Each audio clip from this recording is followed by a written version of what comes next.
it's a funny thing because I remember my agent wanted me to do a movie, and I said I can't afford to. I'm making too much money on my podcast. And he goes, "What's a podcast?" It's a big LA agent, and I go, "It's we just go out there." He goes, "Well, how do you make money?" I go, "I know, it's crazy. We just had sponsors." He goes, "What are sponsors?" This is how it works. This is literally. And I was like, we have a big listenership. And then I was going through TSA, and every TSA agent was like, "Oh, the kid."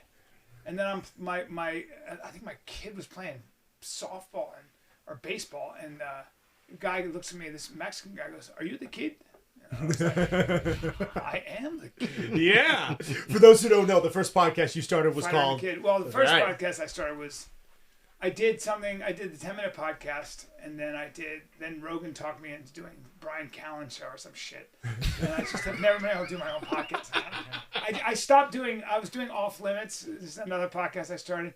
And I just was like, I don't want to do this because I'm not interested in interviewing people and adding, what's my podcast? Informative? There's such a shortage of informative podcasts. I know. Until I can figure out what's unique, I'm not interested. Yeah. I'm just like, I don't want to do this.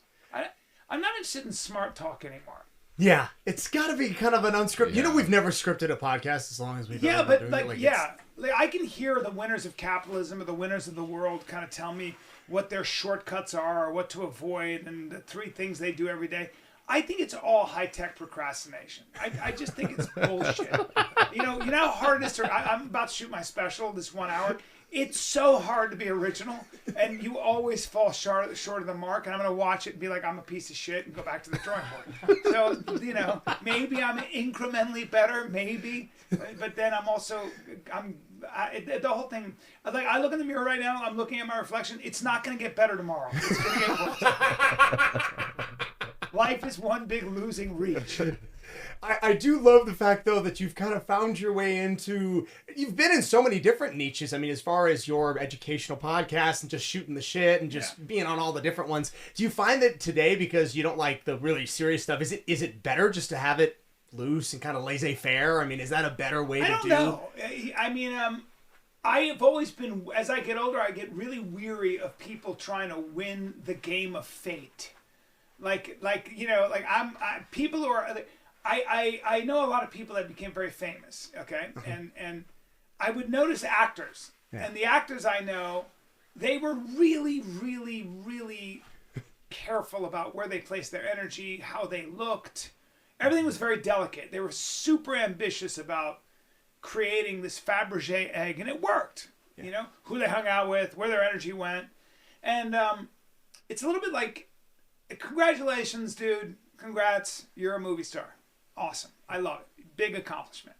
But there's something about that I just always wanted to be the person who was willing to throw the whole fucking checkers board in the air. I don't want... I see that. I can see that. I don't want an empire that's perfect and all set together. I just think you should always be ready. You remember that movie Heat? Yes. Where he said to be a criminal, well, you got to be willing to drop everything at a moment's notice when you see the heat coming around the 30 corner. seconds flat. And I love that idea. I don't think that's how you should live, but it's how I grew up. And so maybe that's the trauma of my past. Maybe having something that's too permanent, which I already do. Like when you have children, it's impossible to love anything more. And I have my wife who I love. So that's already enough to cause me great angst. I'm so vulnerable. Can I levy a proposition though? Yes. The way in which you have taken that attitude it does a huge service to you, because it opens up the bandwidth of different conversations you can have with people. If you're this tiny little snowflake with only a certain number of people that you'll talk to or interact with, and they've got to go through the different tiers of your agents got to approve them, and then they've got to approve it from someone else. It gets disseminated, I think, so much that a lot of times this is where the Hollywood actor thing comes full circle. I want to stress test it. You should stress test yourself. You should stress test your philosophy. You should stress test your spirituality. Yeah. You should stress test your physicality. You should be stress tested. When did you find yourself so fascinated by martial arts? I mean, when did that all start? I'm a pussy. Because I was a wrestler, and I was a Taekwondo guy. There you go. And I boxed, and I realized that I was never going to be anything like those guys. And I appreciate how hard it is to be that good. Here I am with Bilal Muhammad, and he's the 70-pound champion. And this is where I teach you how to use your hara, and I'm going to show you how I can actually. So I don't use this. This is actually not legal to use in the United States, so I'm going to get in trouble for this. But I'm going to have them attack me. See what I just did? That was unfair. And I shouldn't have done it because he has a bad ankle here. You see how I help him because I'm worried about him? And I love Bilal. I haven't seen it. Yeah, you saw that? That was fucked up that I did that. I thought there was... That's great. You're not allowed to do that. That's a superpower. That's like Dragon Ball Z. It's not a superpower. It's just, it's something called Kung Fu. Okay? Sorry, that's Kung Fu.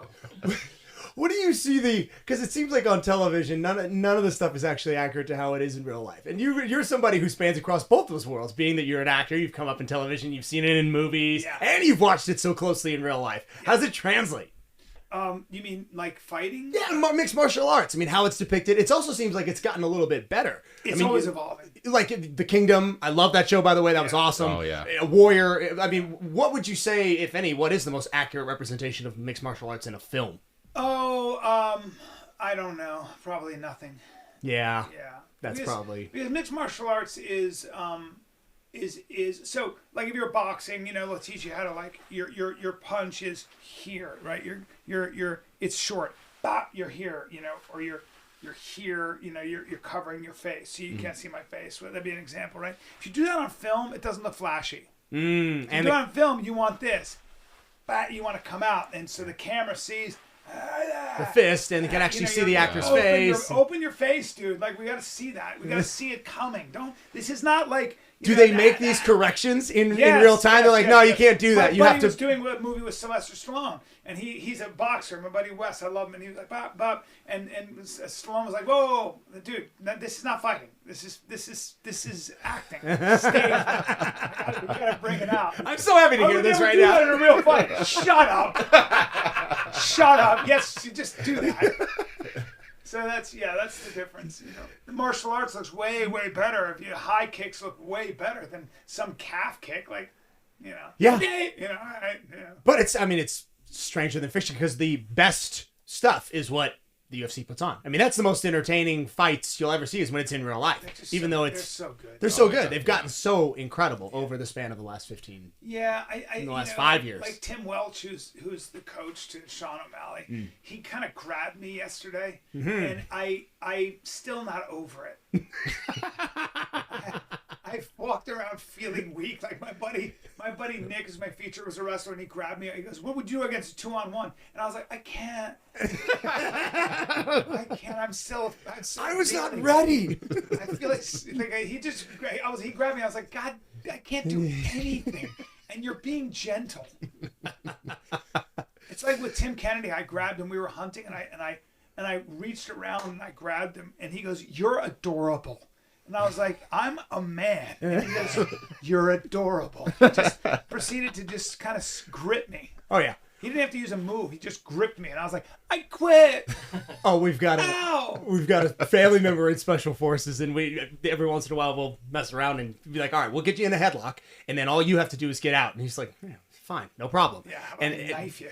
No, and really though, that's of course, once he gets out in less than 10 seconds, you ask, okay, so if somebody jumps on your back, I mean, what do you do if you're in Special Forces and you're clearing a house and someone does this? He's like, "Oh, I'd never get out of the headlock. I'd pull out this knife and I'd hit him right here." And here. So, it's when you don't have the training, that's why getting into a fight is such a terrible proposition today. I mean, if you do know what you're doing, you have no idea what that person knows. Yeah.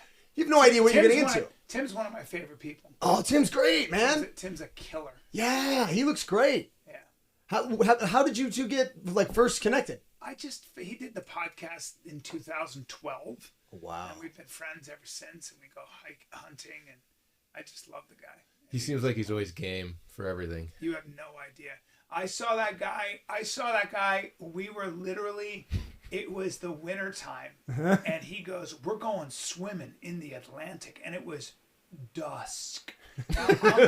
I'm terrified of the ocean, number one. That's fair. Number two, I hate sharks. And also it was raining and choppy. And Tim's like, we're going for a swim. And I was like, I can't because it's going to be dark soon. And I was like, I'm tired. And I had a chill. I was gonna say it's probably cold too, right? Yeah. And I went and pretended I was asleep. And he just like gets over me. He goes, listen, bitch, I know when somebody's sleeping. I kill people in their sleep. I'm like, ah! We couldn't find a wetsuit that fit him. So in the Atlantic, and I saw this with my own eyes, that dude was in just shorts. Just jumped in. He was on a surfboard. The currents were so strong that they pulled my buddy Jimmy Johnson, the race car driver. Yeah.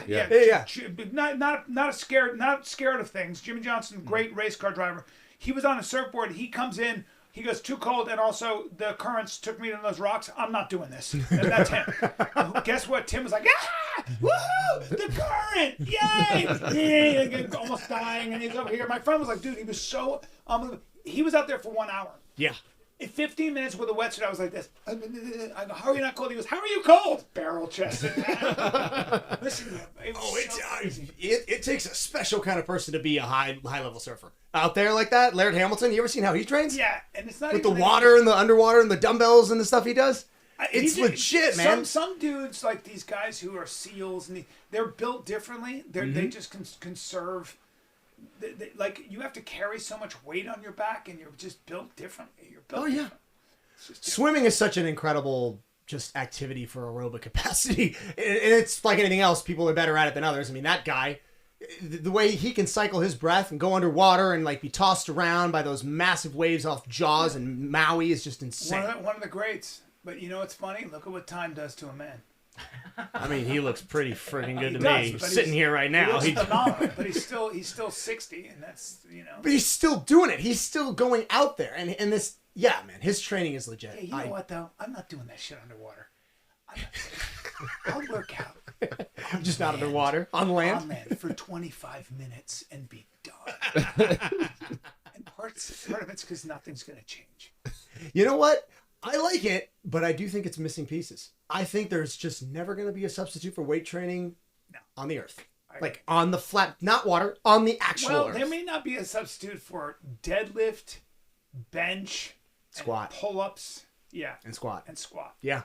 And if you want to sprint, you go ahead. I'm too old for that, but yeah. Maybe not sprint, but you could definitely do, I got this thing back there called a run rocket that you strap onto, and it basically slows you, and you can sprint like 5 yards, feels like 50, and there's low impact because you're not going anywhere. Damn, a run rocket. It's called a run rocket. It's awesome, man. I got to show it to you. Missing from my home gym. Do you have a home gym? Sort of. Sort of. Like, how is your training? I mean, because you're somebody, I really wanted to talk about this. Yeah.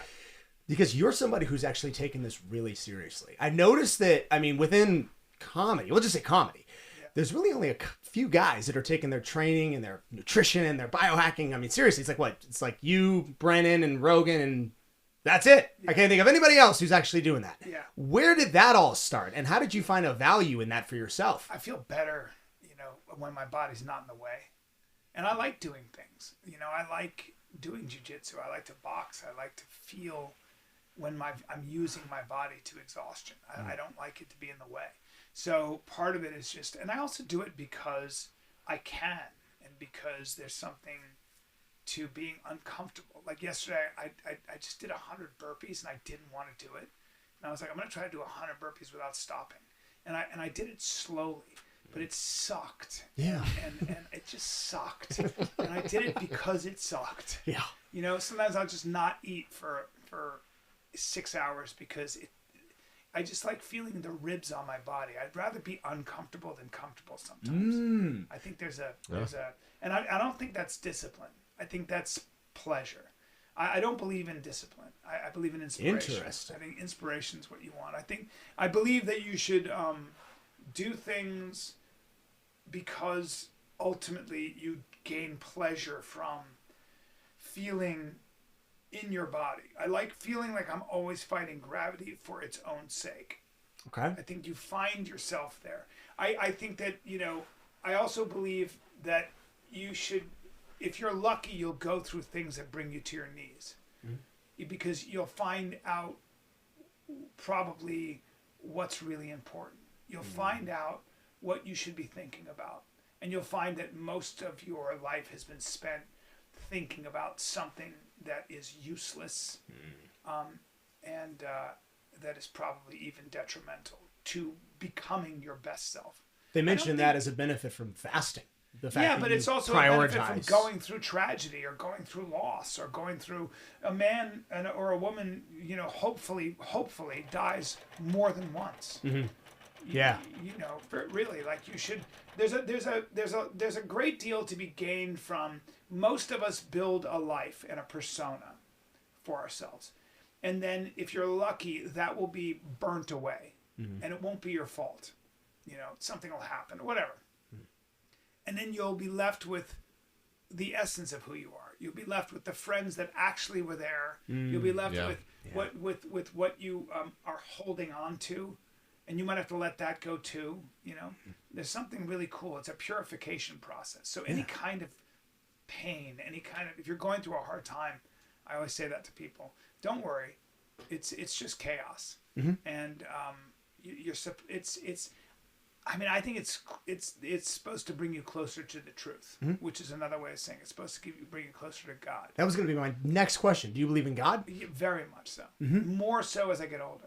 Yeah. And especially because I've read. Why? Because I've read all the philosophy. What do you want to talk about? You want to quiz me on philosophy? Go ahead. It's like I find myself moving in a circle. Okay, Socrates, Plato, awesome. Aristotle, of course.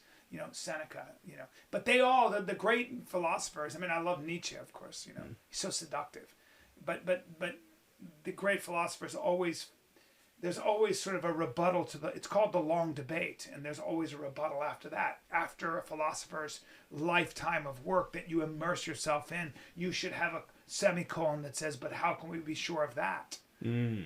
It's not that religion doesn't have doubt, but there's something about trying to reach for, or at least being subservient to, a truth you cannot define, a truth that you'll never understand. A surrender. Yeah, there's something beautiful about that. So I maybe that's what I like. But also think about what we are all about. Why are we even doing this podcast? Why are we even listening to me? What's the point? Well, all of us have a need to get closer to what's called the truth. We all want to be. That's why when you're doing something bad, you don't get away with it unless you're a sociopath. Yeah. But if you're doing something bad or you're taking a shortcut, you're not going to get away with it. Or even if you do, you don't feel good about it. It weakens you.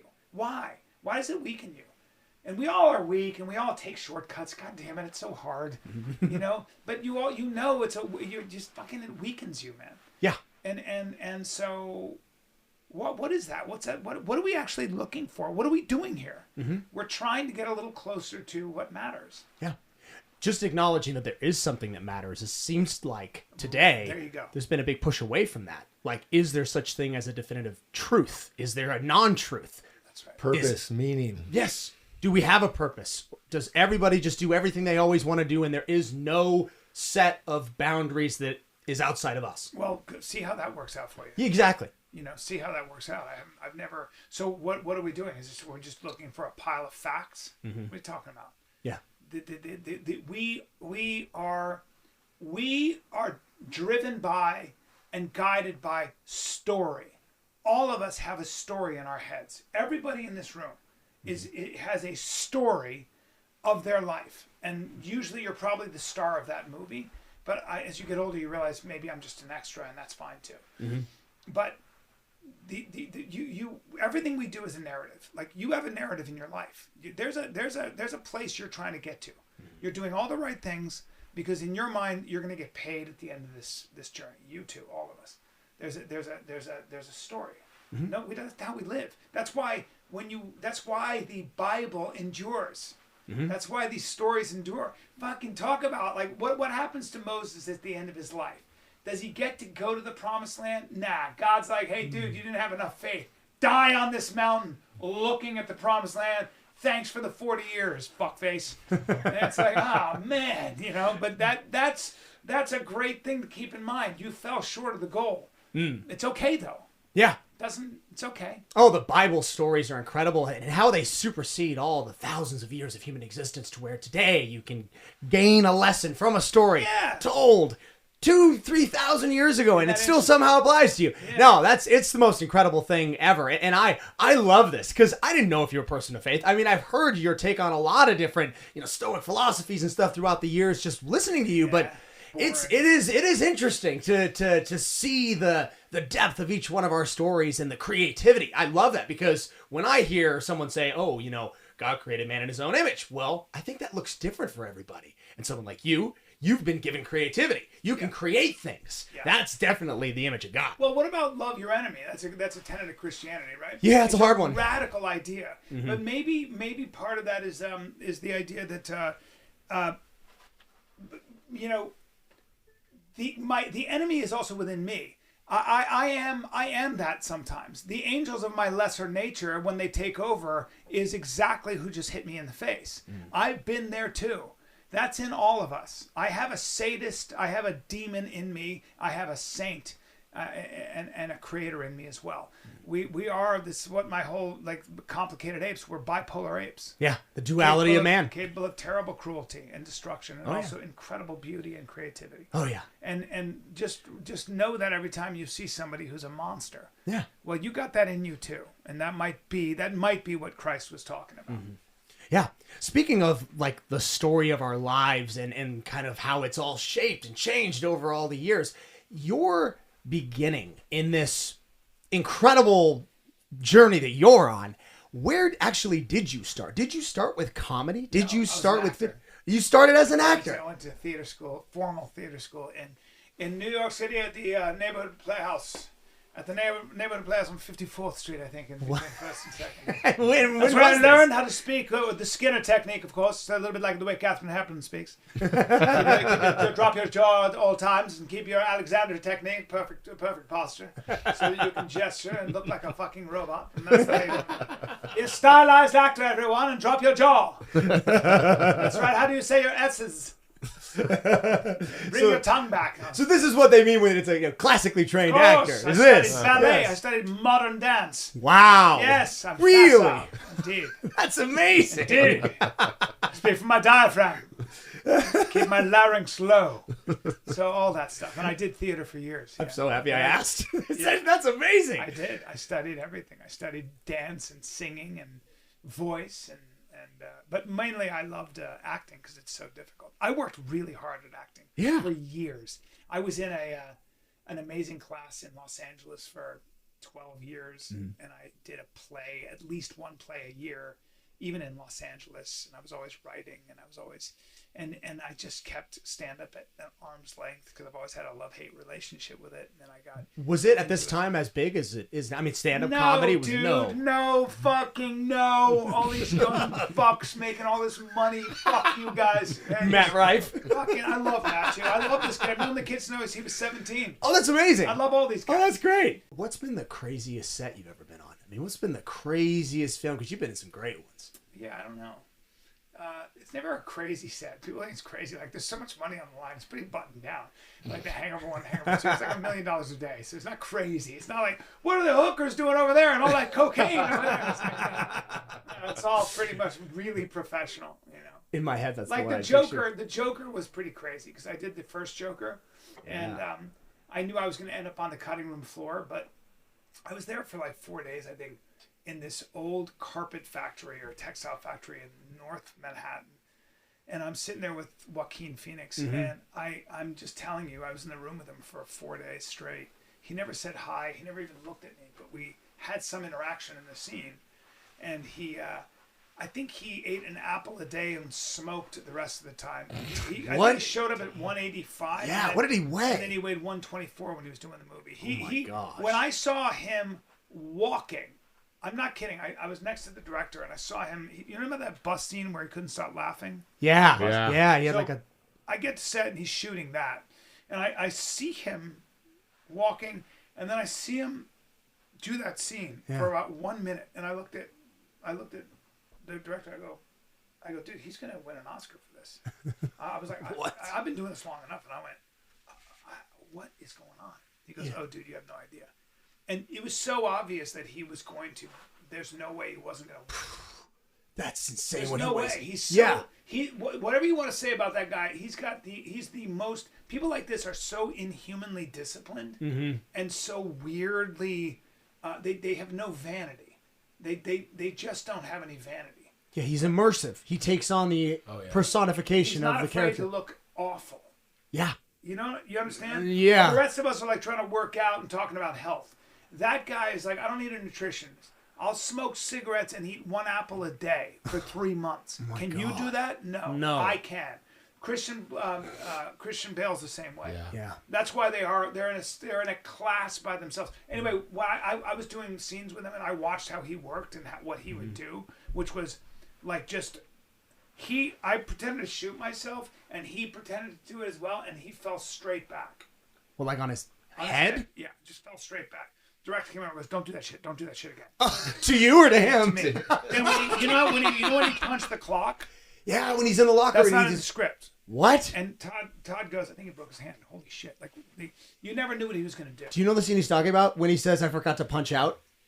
Oh, remember when he punches the clock? Yeah. That wasn't in the script. No. What? It was not in the script, dude. That's Christian Bale. That block, that thing wasn't supposed to come up. And he's another one. Look at Christian Bale. Christian Bale's a 220-pound guy. Look what he did. That was for the Mechanist. And a lot of it's because these guys are like, I spend all my time putting on makeup. I want to do something impossible. Look at that.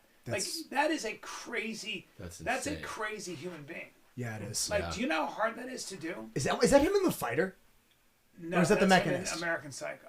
No, on the right. No, that's in The Mechanic. No, that's it. It's not the Mechanist, whatever it's called. Yeah. The Machinist. Joaquin for that role. It's not okay.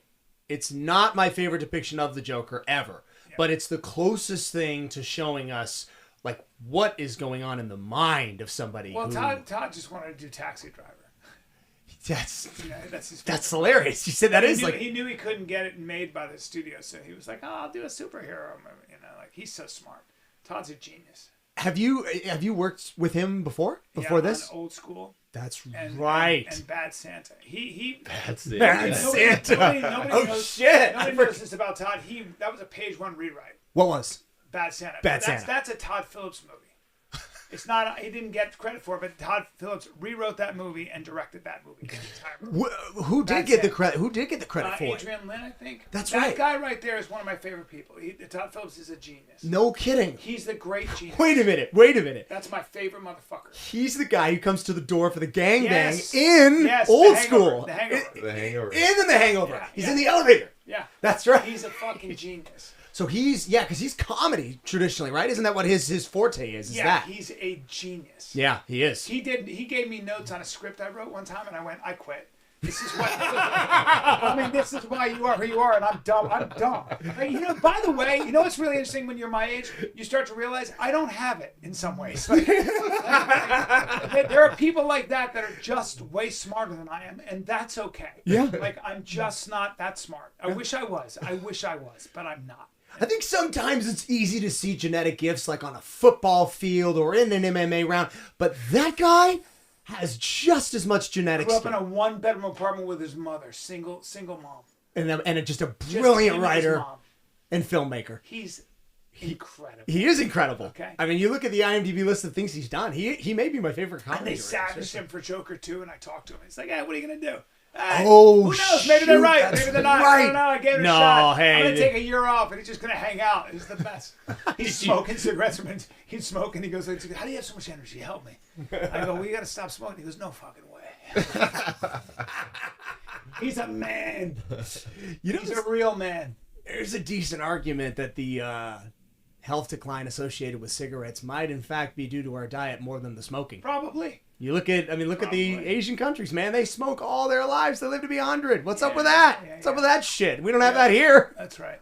We're all dying of cancer. The Italians, they all. The rest of the world. America's the only one. My grandfather died at 86. Smoked since he was 9. Do you remember that? You remember that chart that Mark Bell posted about the obesity epidemic in America? The chart that moves, where all the rest of the countries go up, but we keep like going up, and they all plateau. Yeah. You look at that. That's the reason why I see us all getting cancer, including lung cancer. I mean, we're the country that smokes cigarettes the least, but we're the ones that die the most. How's that happen? And we have every ingredient that's banned from every country on Like the entire center of the supermarket. Yeah, approved in our the ingredients. non-health food section. The hell is that? Yeah. The fact that we have a health food section should just explain to us why. Yeah. Where is that chart? I just there's too much muscle going on. You've seen him recently? In general, there's too much muscle. Like He's lean. Well, Yeah, not yeah. there. That's a. Hey, Mark, I don't want to Good see your job, nipples. Chris. I don't want to see your nipples, Mark. It's the wrong page. Mark's shirtless in just about everything. Oh man, but have you seen his transformation? I mean, what he used to weigh and what he weighs now? Yeah. It's insane. It's incredible. That's awesome. Not quite the Joker, but it's. I got to get on exogenous hormones. Okay, so even right now, are you telling me that you've never done TRT? I've never done anything. And you told me out in the I've back never you're done testosterone. AMR, I've never done TRT. I've never done anything. I mean, It's awesome. it's awesome. It's good. Is it? I don't know though. I don't know if I'd say it's because I want to. you don't need it. Not if you're 1,000. Not if your free testosterone is 1,100, If I bro. have energy, and I still like. At 57, my wife's 35. I'm so attracted. Congratulations. To her. Like I was like 6 years in, I still chase her around the house. You know? Good for you, man. And I was like, this is a privilege. I love that. And the fucking day, that guy is like, I'm tired. TRT. I'm going to present my ass to you, and you're going to shoot me up. But right now, I'm good. There it is. Thank you. Yeah, the uneven rise in obesity. Look at us go. Look at us go. Yeah. Hey, we're always number one. I wonder if the Europeans know something we don't. Hey, look at France, like beating the shit out of us each and every day. Yeah, I love it. France went down. France went down. By the way, smoking, drinking. I love France. Pasta, cheeses, bread, I pastas. love just all the food, everything. They don't even care Whatever. because they don't have the poisons. It's poison. C'est pas un problème. Je bois du vin, je mange du fromage. Alors, c'est Paris, c'est Ooh, okay. incroyable. Je parle français. Hold on a second. How many languages do you Je parle français speak? couramment. Yeah, you speak like 3, don't you? Non, Yeah. seulement français. Un petit peu d'arabe. A little bit of Arabic. And obviously, French. Look, I work for the CIA. You know, if you I'd be the worst spy because I would tell people. I can't keep a secret. if someone I'd told be me, fired so quickly. I'd be like, guys, I'm doing it. I can't talk about it. I'll tell you a little bit. Follow my stories. if you turned out to be a government spook at the end of your life and they're like, yeah, Brian's gone, he told the wrong person about what he'd been doing, I'd be like, yeah, and actually I believe that. I actually would believe that. Right? No, I'm just the actor from The Hangover. But no, man, seriously, I mean, I think a big reason why we've had so many people on here that are specializing in TRT, testosterone, American health, and why we need it or we don't, what's the age, all that stuff. If you're good, then stay off it. Live clean. Seriously. Yeah. But it's inevitable that you're in America, you're breathing American air, you're eating American food, even if you're a healthy guy. That's the truth in it. Even if you're a healthy person who's conscious of what you do, and you are still going to run into problems. Probably. It's called age. Not that. But Not age. But age is, I don't care who you are, you get to a certain age and you do start to calcify. And so today I had to warm up. I had to do a yoga in the sun, dude. I had to stretch out because the old back was like, and the old feet were like, I quit today because I had done burpees where I was jumping and You did 100. That's a lot. and my fucking calves, they were like, my feet were like, are you kidding me? I had to warm my feet up, and I talk about it on stage. Yeah, you gotta start getting some body work, man. You gotta try massage. I have. I can't believe you've never had a massage No, I have. You I just have? haven't had it in a year in a year. because I'm an asshole. Well, it makes a world of difference. It makes it work. But yeah, man, I think it would definitely, age is a factor. But the reason I said that it isn't is because actually you being older means you spent more time. There's a different America from when 1997 to now. Different America. You spent most of your life. This is why a lot of the people we're talking to, their 17, 18, 19-year-old sons are having testosterone counts that are a third of theirs. Crazy. And they're in their 60s. You're like, how the hell does that happen? Yeah. Well, you grew up eating a different American food than he did. Right. It's different. Right. It's 100% true. And it screams. And I think physical activity, man. Oh, it's gone downhill. Oh, it's crazy how much it's gone downhill. Kids are not kids anymore like they were. Yeah. And that sucks. especially for people who have kids, because you have this weird like paradigm shift where it's like, okay, no, I'm going to be that weird parent that doesn't give you an iPad, makes you go outside. What am I going to do outside? Well, I don't know. Do what I did. Figure something out, dude. Hunt for lizards, fuckface. Do something. Like, pretend this iPad doesn't exist, because for you it doesn't. Yeah. And that's, yeah. You're one of the few comics that gets physical activity in during the stand-up set. Yeah. That's actually very true. Do you think that helps you with your physical comedy? I mean, because you definitely have a very animated presence when you're up there. Probably. I don't know. I think it does. I know it does. I don't know. But I use my hands a lot. You do? Yeah. Use your whole body to do it, man. Like, no, we even said when we came last time, we were like, man, he's moving around a lot up there. There's a lot of physicality to his. Most guys are just standing there, you know. And look, I love Louis, so I'm not going to use him as an example, but they're just standing there, and they're not moving. He's a physical guy. Yeah. He's not. Louis miserable. You know? Like, yeah, I can see that. You know? I know, he comes out, and he uses it beautifully. Yeah. But to be a physical comedian, I mean, you definitely have to have the physicality to it. Yeah. Yeah, I think you do. I think, I don't know. I just have always enjoyed feeling physically present. Like feeling my cubic space. Mm-hmm. I want to be in touch with what I've been given. And this is why I'm such a good dancer. What is this? I'm almost 60, guys. Like, that's just ridiculous. No, you're not. Do you know what I'm saying? And now I'm promoting a show. It's so dumb.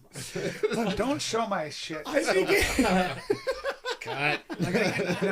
I'm just like, I get depressed when I look at what I do.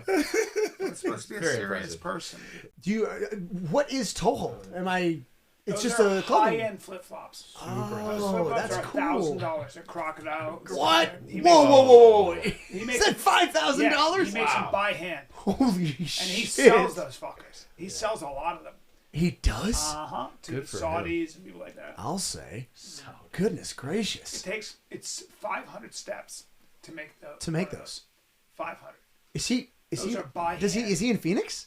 No, he's in Vegas. Oh, okay. But dude, he obsesses, and those flip flops will last you forever. Apparently, I would when hope. I say forever. Dude, look at the We the People one. Get Brian. They're the best. I know. That's awesome. Yeah, get Brian Shaw. There's a if you go to Tohold's Instagram, you'll see Brian Shaw, the strongest man in the world, trying to pull one of them apart.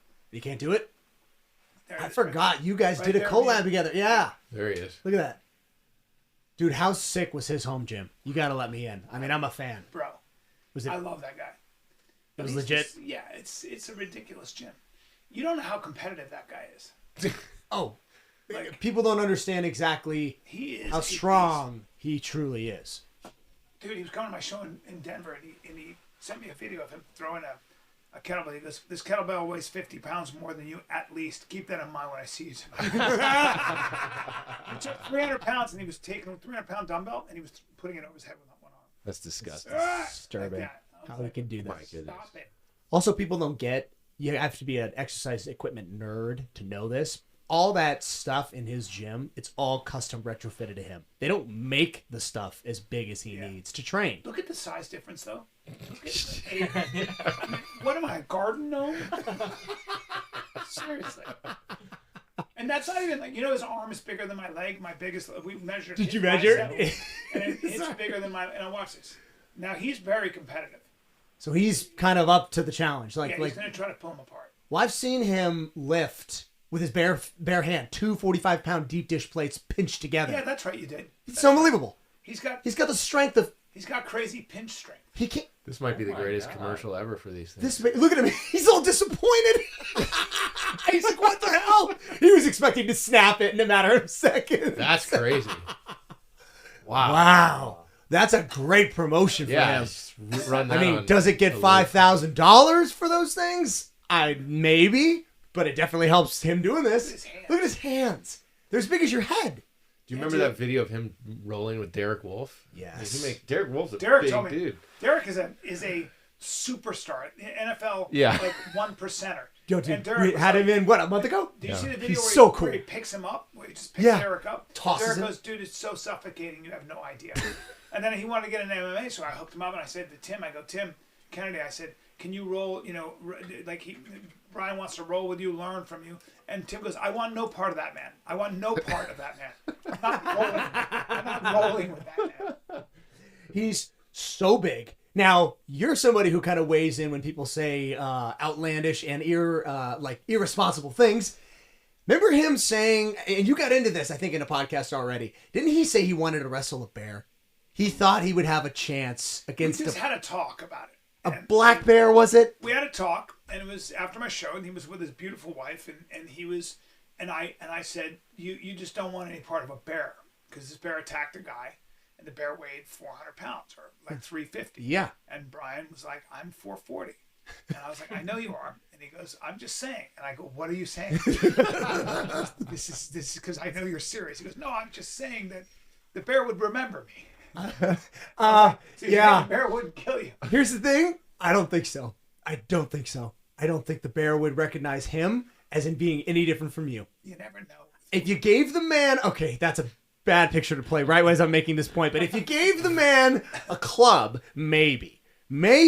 But bare hands, the bear would rip your hands off. It would rip your nuts off. It would tear your arm off. If there's anybody that could give a bear a run for its money, not a grizzly, but a black bear, maybe it's him. Him or the mountain? Yeah, no doubt. But I think him. I think he's strong. You don't want to fuck with a wild animal. Let me explain something to you. Yeah. You ever worn a sleeve and had a 65-pound Belgian Malinois bite that sleeve? You ever have a dog? You ever have a bite dog? Have you? Yes, I have. More than one time. Wow. Yeah. So you've done the canine training, simulation. Bro, you will have such a different respect for a dog. You see your little dog over there, that a 5-pound, whatever it is, it'll bite your fucking hand off. It'll bite you in your big muscular arm, right at the meatiest part of your arm, and it'll shut your arm off. Yeah. Because the pressure from that dog's bite will bite you, and you get a police dog, a 100-pound police dog, enjoy that shit. He's going to bite your hand. He gets a hold of your hand or your leg. It's going to sleep because the nerves shut down. Yeah. It can bite your fucking hand off. Excuse me while I toke my cigar. Correct me if I'm wrong. Doesn't John Jones have those dogs simulate? He simulates break-ins to his own house and has the dogs attack the simulated robbers. That's right. That is crazy. Well, John Jones is the ultimate warrior. Yes. He's the final boss once you get past the dogs. He has to. John Jones on would the you other rather end of the fight hallway. the dog or fight him? Because that's an actually honest question. John Jones is my favorite. He goes, I am a bad guy trying to be good. There you go. That's a Dutch Shepherd. That's actually a German Shepherd. That is the scariest. And it's a German Shepherd.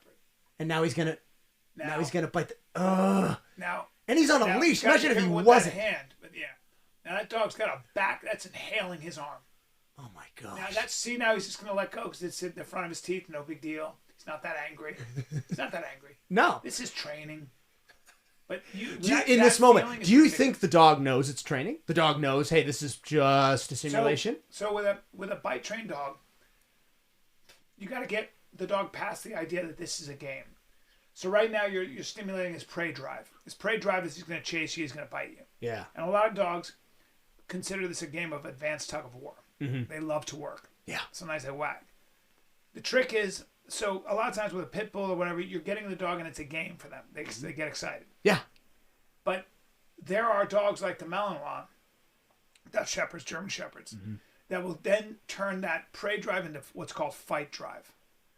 And that's the dog, that's a patrol dog you can send into a warehouse and it'll ignore women and children, but if it sees a man, it's taking that motherfucker down right away. Oh, yeah.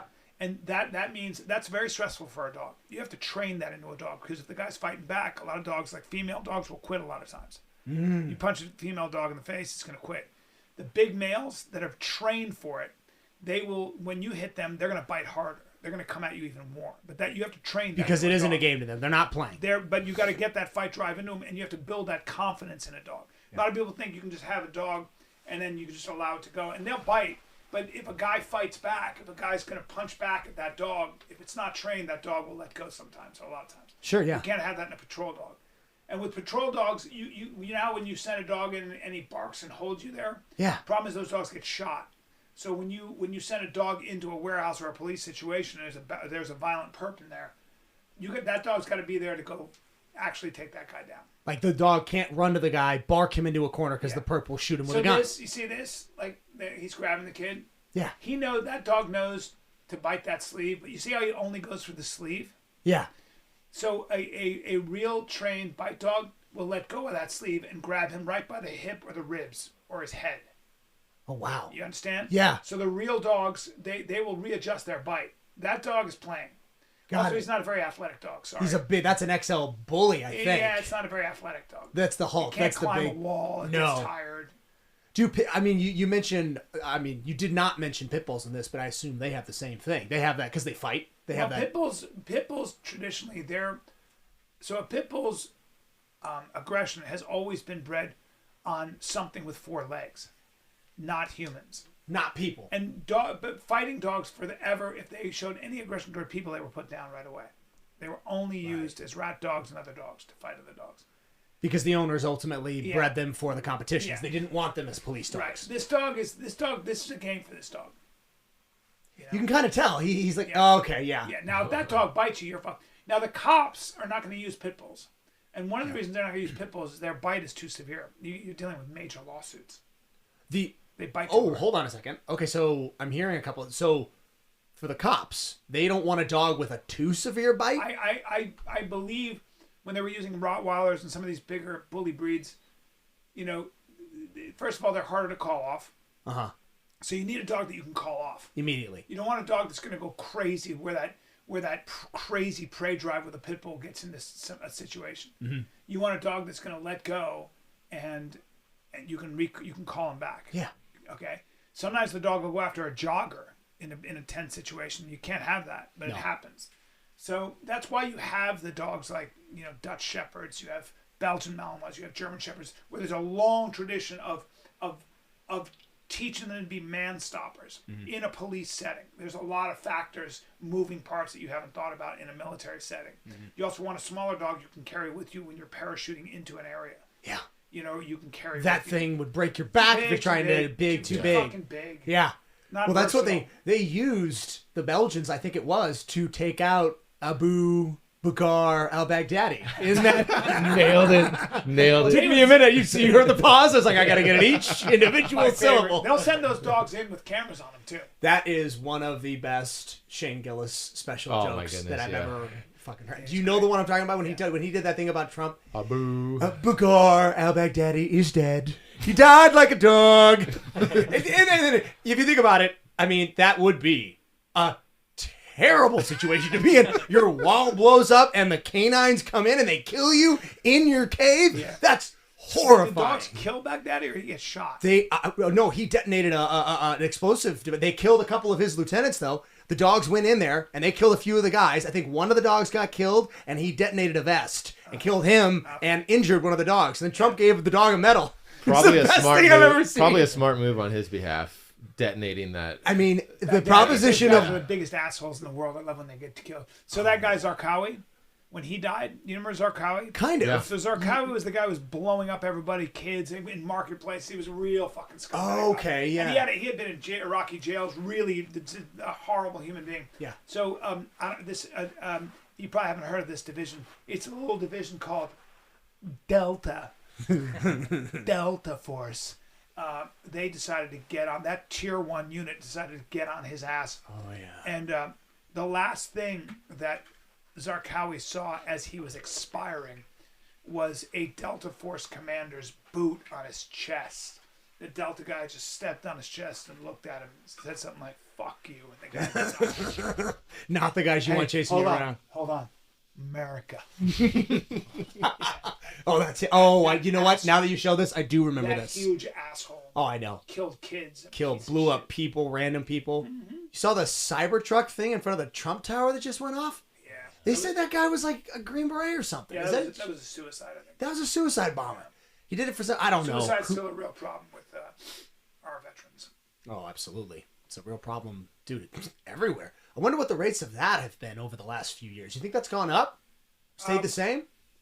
I think American culture, again, I'm going to say something unpopular, but I think as we get further away from God or the notion of a transcendent truth, and we keep trying to create our own gods, yeah, which of course the Old Testament warns against, but I think if you create your own gods, you will turn your life and your world into a slaughterhouse. And I think that's been, a lot of historians have made that argument for World War I and World War II. The Enlightenment killed God, right? So people created their own gods. And what were those gods? Communism and fascism and socialism and capitalism and all that. If you pray to that God, you enjoy that shit. Yeah. But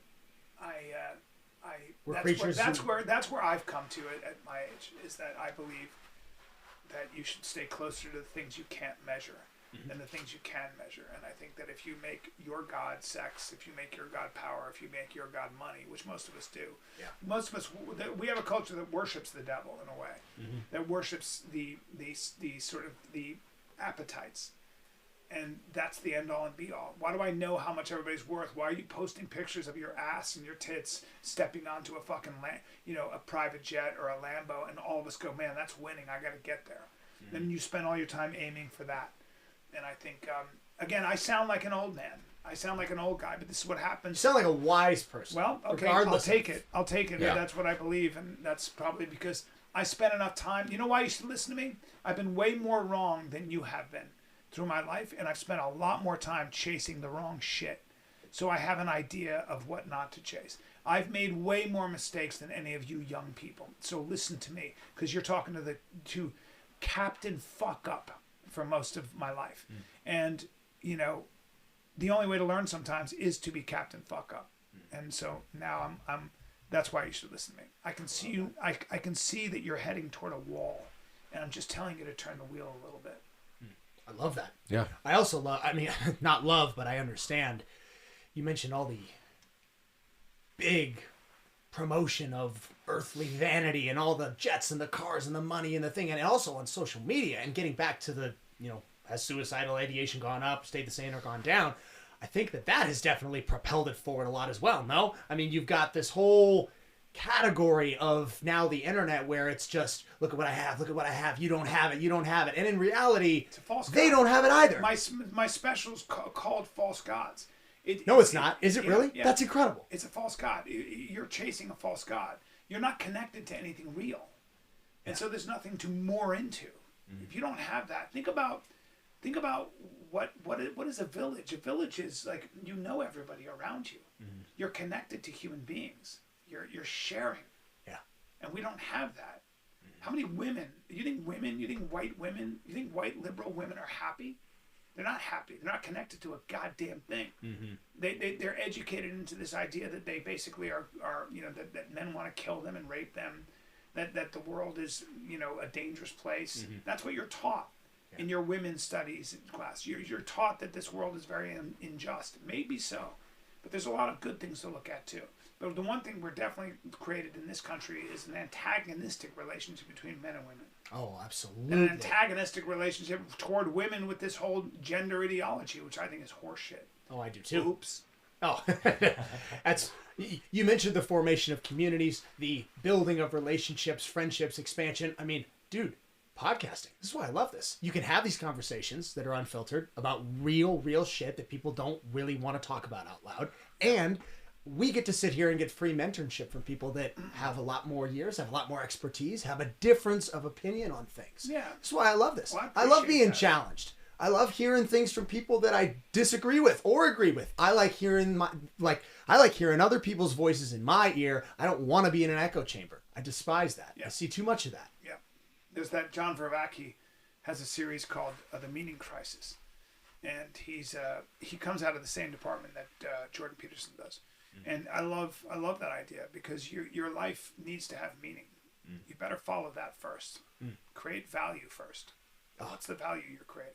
You're doing that with this awesome place. Thanks, buddy. I'm very impressed with you. I really am. Well, thanks, man. I mean, really you're always such an enthusiastic, crazy dude. I mean, in a good way. And I was like, I just liked you. And I was like, I got to come. You bothered me for a year, so I'm here. Yeah, I did. Some call it stalking. Others call it bothering. I love hustle. And you have hustle, and it's so honest. And you're like, what's up, bro? Yeah. Man, I'd love to have you on. I'm like, fuck you. I got to drive all the way out there. Exclamation points. But I love that. I see that in me. I love when somebody is hustling and trying their best. Thanks, man. But then I come in here, and I'm like, this place is great. This is amazing. Thanks, Such a man. weird, unbelievable place. You turned your house into a crazy. three-dimensional fucking hallucinogenic gym experience. There used to be a guy sleeping in this room that was a roommate of his back in the day. Way back in the day. Oh man, I gotta find some old footage and send it to you to see like the transformation of this place, like as it's gone. It is cool. Do you make your money based on just you have clients that come in here and that's how it works? Yeah, so it's diversifying. It's a one-stop shop for everything. Yeah, that's the goal. Like I said, for me, I started out in a one-stop shop. You know, Ian's place had everything, and at the time in the state, there really wasn't a competition for him. He was the only one offering this type of a service. I worked out with George Kittle when I was in. You know who George Kittle is? Yeah, tight end for the 49ers. The name, yeah, freak athlete, and I worked out with him and his trainer in his gym. He's got half a football field. He's just got an incredible facility. Heck yeah! He probably makes all the money in the world. But it was really, really interesting to see these super athletes and how little they do, or how specific their workouts are. Yeah. How specific what it is what they do. You know, because their whole deal is how do you stay injury free. Mm-hmm. You know. Oh yeah, it takes like, oh my gosh, that is weird. That's a long time ago, but it takes knowing exactly what the right tools are and applying it when you're dealing with a high level athlete. And what's interesting is, I mean, we have. And you have good hair. Thanks, man. Fuck off. I try. It's great hair, bro. Right now is not the time to draw that conclusion with what's under this hat, but I sure try. It is interesting, though, to see the difference between what a top-tier athlete will do and what the average general population does. Yep.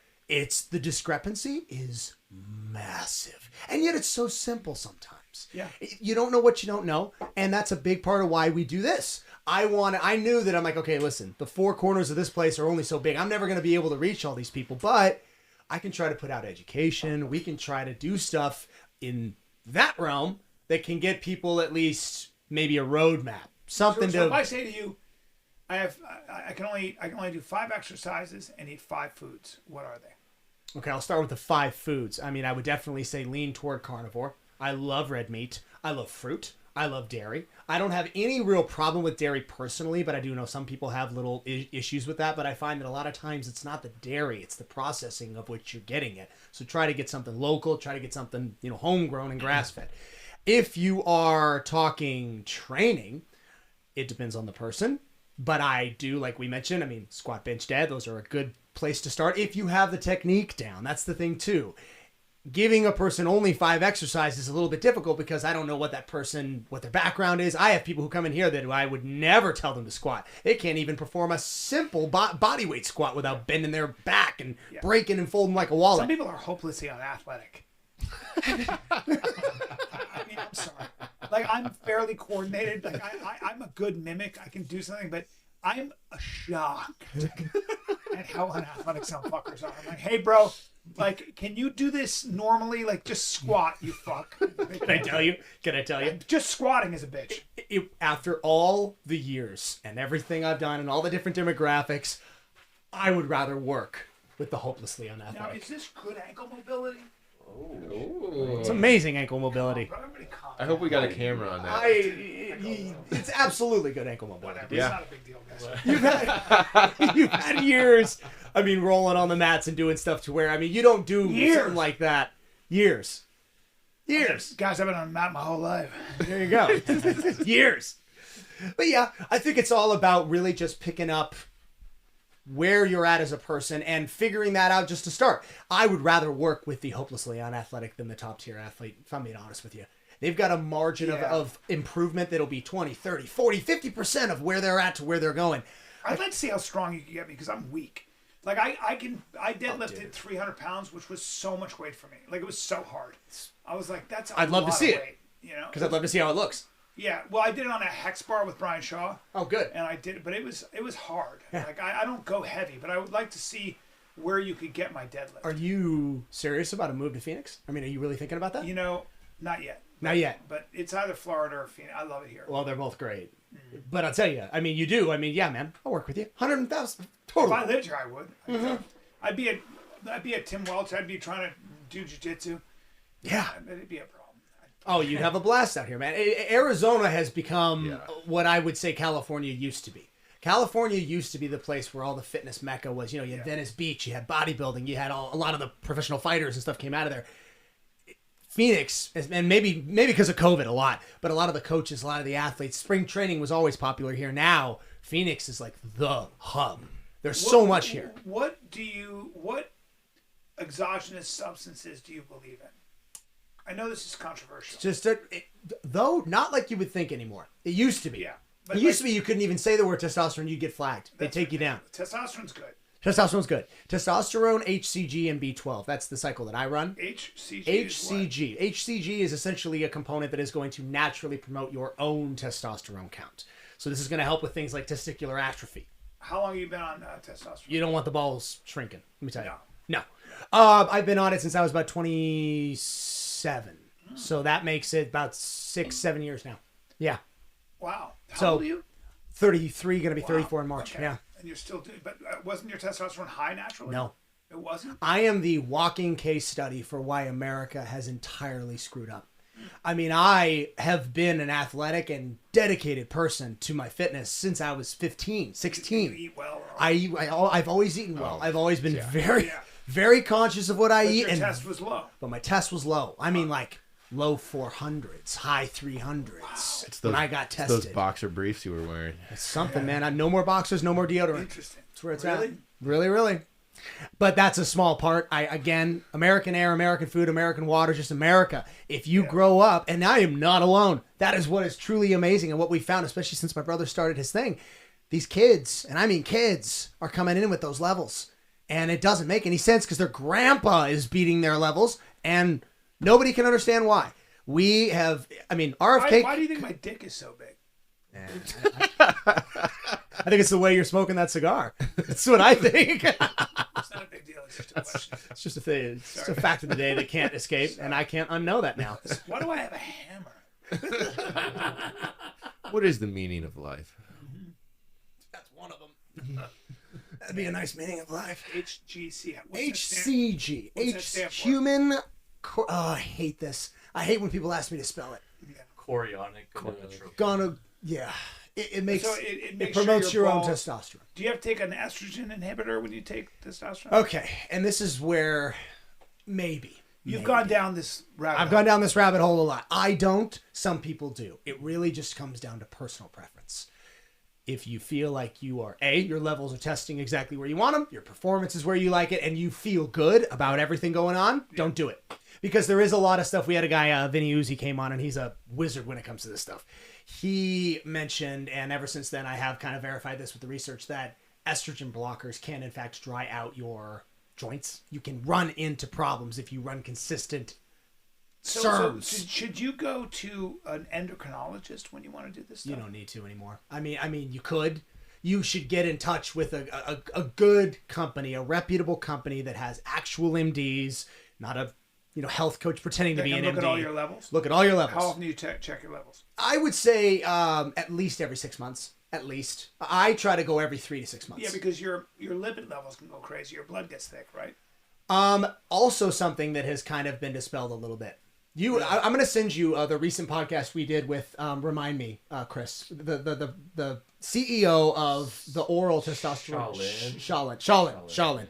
We every single question you're asking literally was just me rapid firing going at him, because these are the questions that I still had, and I know a lot of people have about this. The big one, like you said, how's my blood? Is my blood pressure going to go up? Am I going to have a heart attack? Like, this was what was told to me. Blood clots and all that. Yeah. Yeah, a lot of that's been really dispelled. A lot of that has a lot more to do with diet than it does with... Now, look, the answer to that question is going to entirely be dependent on, are you doing this responsibly? Yeah, and it depends on your particular chemistry and all that. Yeah, everyone's different. What I can say, the honest answer is do it responsibly. Do it with a medical doctor. What about... Are there certain steroids that you think are... like what are athletes using? I'll see these athletes, without mentioning names, but some of them might have been not an athlete. Now they're doing sports. Sure. Yeah. You're a big boy. You're a 185. How are you 220 now? That's what Vinny could look at these guys and tell you exactly what's saying. on them. Really? Yeah. What are they doing? Like Anavar? Oh, anything you can. Oh, Anavar's tame compared to what some of these guys will be doing. Now, I will extend and say this, excluding professional open bodybuilding, because that's a no holds bar. Walking pharmacy. Yeah, If your doctor isn't behind you on a leash, like you're not gonna get on the stage. Dorian Yates was like, yeah, well, all my friends are dead. Seriously, of his stage presence and all his guys, I don't even know there's another guy still alive other than Dorian. It's like, we want to see where the bodies are. I'll show you. Yeah, it's rough. You look at Flex Wheeler. I mean, Flex Wheeler just had a leg amputated. He had his leg amputated, man. No. One of the guys I trained, he was his brother-in-law. They were both married into the same family. I don't think it's still, but he had a leg removed. So there it is. That right there. Is that diabetes? Yeah, it's diabetes. It's diabetes. But that's all from overuse, incredible amounts of steroids, not testosterone. Testosterone's... He looked great back in the day. Of course he looked That's great. Metzger. He died of a heart attack. Yeah. And look at what he's saying. My ignorance, like what happened to me, he was a product of the time in which he was competing, and all those guys fell into that. Patrick Bet-David's my boy. Oh, dude, he's great. I'd love to meet Patrick Bet-David. He seems awesome. Love him. But it's really sad. But I think today, really, and honestly, I think today you're seeing a lot of education come out about this stuff. I don't think it's as much of a free-for-all as people once did. Today, even the guys on stage, you look at Chris Bumstead. I mean, a lot of those guys, while they're doing stuff, no doubt, Chris is doing some stuff I wouldn't do. Yeah. But he's doing it in a responsible manner. He's retiring at a responsible age. He just stopped. He's like, I understand. I'm not going to be that guy. I am not going to end up 55 years old cutting off my leg. I don't want to be that dude. And so today, I mean, what are they on? His leg. My goodness. Oh, I know. He's a Jesus Christ. absolute Bro, unit. take it easy. To me, he may actually have the perfect physique. He's got small joints, doesn't he? I don't know if it's a small anything. I wouldn't say small joints. That's a He's a large tall leg. guy. What's Chris's height? He's over 6'1". 6 foot. He's 6'1", probably. You think? Yeah. Those are big legs. No, and it's, you know what it is though. I mean, above all else, there's genetics. Yeah. Genetics. Small knees you see with big calves. You're right. Compared to some of your, Kazakhstani wrestlers, he does have small knees. Yeah. He might have a small joint. Like if they were to grab him, they'd break him. Yeah. And that's the truth of it. There's difference. There's strength and there's aesthetics, and he is the king at that. And that's it. Yeah. It's not. I don't know how he performed running up. To me, I've always been much more attracted to performance. I like seeing somebody who can do something incredible. Yeah. And don't get me wrong, he's incredible with what he does. But I love seeing somebody like, you ever met James Perrette? You ever heard of him? Who? James Perrette, Wild Hunt Conditioning. See if you can look him up. He just announced that he wants to set the world record. He wants to do 1,000 miles up the coast of California. He's an endurance runner. He runs 500 mile Is he a races. wrestler? Is that him there? He's done. He grapples. He grapples, yes. But that cracks me up. Yeah, he's great. He's got a well-rounded training regimen too. He's a strong guy. He can pull 5+ off the ground in a deadlift. He's You would strong. love his book. It's a history of physical fitness right up there on the Yeah, shelf. right there. You'd love it. Yeah. Oh, you'd love his stuff, dude. He's right up your alley. It goes into You all should have the him ancient on. cultures about how they basically revolutionized different parts of training. Mm-hmm. Wild Hunt Conditioning. And yeah, so someone like him, he may not look like Chris Bumstead, but he's about to run up the coast of California and cross the state. That's insane. That's no one does that. 1,000 miles? 1,000 miles. He wants to do 1,000 miles in a row. Fuck off. That's what I'm saying, man. Like Cameron Haynes is my age, and the fucking dude is doing shit. I'm like, how the fuck are you doing that? Yo, he does that thing where you pick up the rock and you run up the hill and you what does he call it? He does archery, hiking, and He also kills grizzly bears with a bow and arrow from 40 yards. I'm sorry, let's try 20 yards away, and then if he misses, he'll die. yeah, That's what he does. shoot it high on the shoulder, piss off the bear. What if you missed that thing? He's like, I'd be dead. I'm like, okay. Yeah. No. You ever seen the guy? Who's the guy who does it with the spear? Josh Josh Bowman. Bowman. Josh Bowman. Bomar. You ever seen Bomar? You ever Josh seen him? Bomar. Yeah. Josh Bomar. He hunts bear he goes in a tree blind with a spear and jumps out of the tree blind and lands on them with a spear. He's got too much time on his hands. Look at that crocodile. What the fuck is going on? Bring that shit up right now. Oh my god. Look at that. That's so scary. I don't know who that is, but They're giant wife, fucking Sarah. crocs. is that his wife? Wife Sarah. His wife's a smoke show. He deserves all the girls. He deserves the crocodile. That's Look for at him. sure. Oh, he's a giant too. Yeah, I know Yeah, this guy's he's a a moose. stud.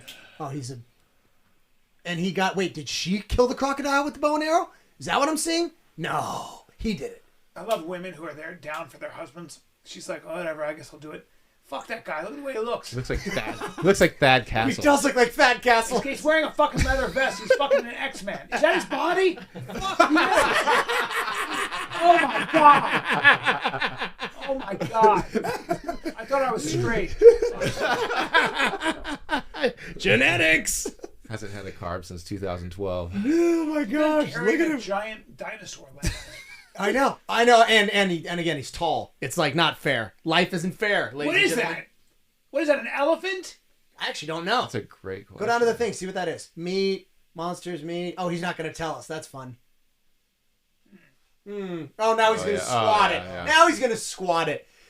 Oh, this is great. Poor man's not even here to defend himself. He's got a YouTube video where he's spearing a bear. He is not like he's tried and failed. He has successfully killed bear. Look at this girl's look at her last. Right? She's all part of it, man. I love that. I love this so much. That's exactly. Ah, man. Look at her arms. Yeah. I don't want to be around them. I feel like the Spartan that can't lift his shield. You imagine you in the middle between them? No, I can't. It'd be like, why does your grandfather have rickets?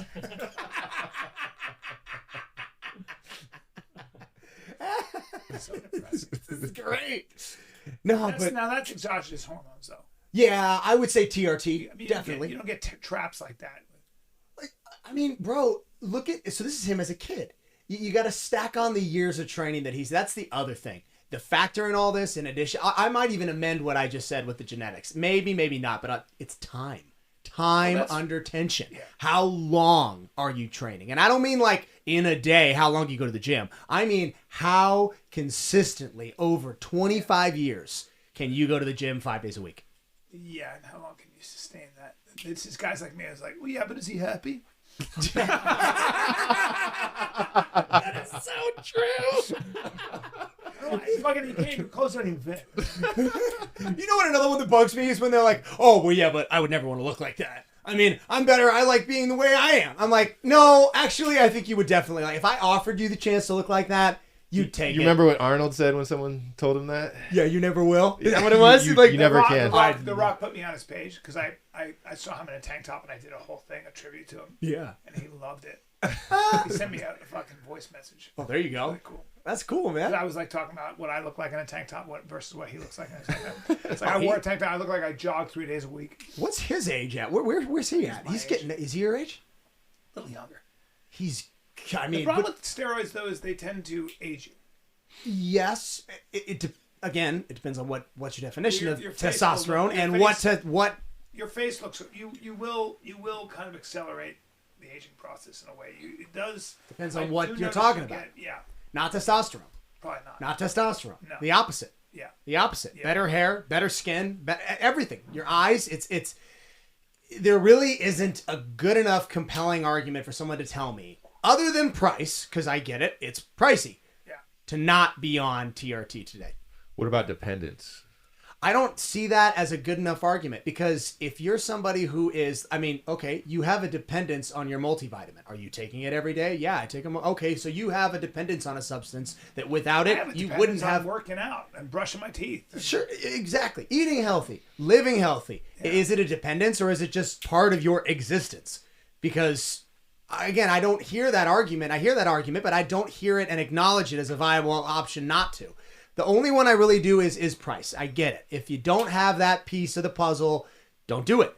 But if you do, I would. Because I do think it makes life a lot more worth living. And he looks great, dude. I love that guy. I love that guy too. Bader's just did a film with him. Yeah, he did. Smashing Machine. Dude, I'm excited for that to come out. Yeah. Wait, let me see. Go down and find my thing with him. He put it on his page. It's pretty cool. How far down? Is it kind of recent? He's posted a lot, doesn't he? He does. I say he does, but I get the feeling he doesn't post anything. I love that guy. I love The Rock. Listen, he's got a team within a team within a team that posts his stuff. No, he posted it personally. Dude, Jelly Roll. Oh, man, I want to interview that guy. Oh, boy. Dude, Jelly Roll's got one of the just craziest stories. He's an interesting human being. He is. He's a great person. That, too. He's a beautiful human being. What do you, when you are considering somebody for, collaboration, podcast, interview, discussion, whatever? I mean, what are the metrics? Because you've done this so long. I mean, what fascinates you? Like, what do you want out of that? That's a really good question. That's a great question. I like to learn something. I like talking to people that are smarter than I am, that have a different perspective than I do. I really enjoy talking to people who disagree with me. I have a friend who's a billionaire, and he's not as conservative as I am. He's way more liberal. Sure. And he's smarter. And I'll come at him with my idea. There it is right there. And I'll come at him, and the fucking dude, watch this. This is funny. You know what? Turn it on. I don't even care. You don't have to watch it. No, you're not. Fucking, let's not watch it. It's boring. Okay. But Look at that. That looks amazing. Yeah, but I like when I'm around people that give me a perspective that I am not exposed to. And it keeps you honest. Be around somebody who's, more liberal, or who can tell you why they don't like someone that I'm going to vote for, or why I like hearing the shortcomings of my conservative thinking, or if I tend to lean. I have my biases, my emotional biases. I just tend to lean toward, as we all do. Yeah, and I like people to call me out on that. Human beings, including myself, we all want power over other people because we think we know what's best for them. And I'm really interested in writing. My next thing is going to be writing about the fact that I might be as big a problem in the world as everybody I criticize. It's a good thing to look at. Like, fascinating.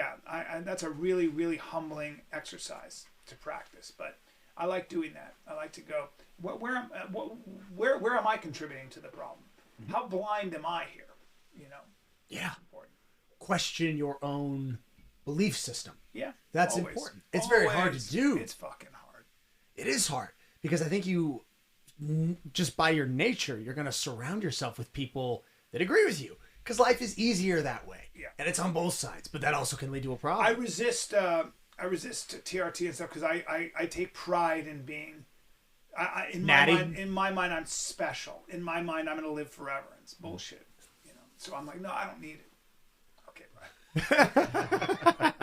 I gotta get out of here. Yeah, man. Hey, seriously, thank you so much. Thank you guys so much for watching that episode of Becoming the 1% podcast. If you like the content and you want to see more of it, hit the like and subscribe. Activate that notification bell as well. We really appreciate it. If you guys want to see more of it, we actually have the Becoming the 1% Instagram, and the podcast is available on Spotify. For our socials, we have Strict Vision Athletics on Instagram, we have it on YouTube, and we have it on TikTok.